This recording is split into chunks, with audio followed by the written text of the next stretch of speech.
শোনো না রূপসী, তুমি যে শ্রেয়সী, কি ভীষণ উদাসী প্রেয়সী। না না না না না না, জীবনের গলিতে এ গানের কলিতে চাইছি বলিতে ভালোবাসি।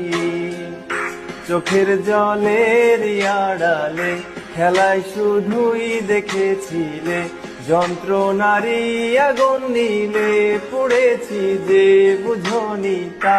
অভিমানে চুপটি করে এসেছি তাই দূরে সরে, বোঝাতে চেয়েও পারিনি তাই বোঝাতে লুকোনো কথা। ইট পাথরের শহরে গাড়ি বাড়ির বহরে খুঁজছে মন ভীষণ করে দীপানিতা।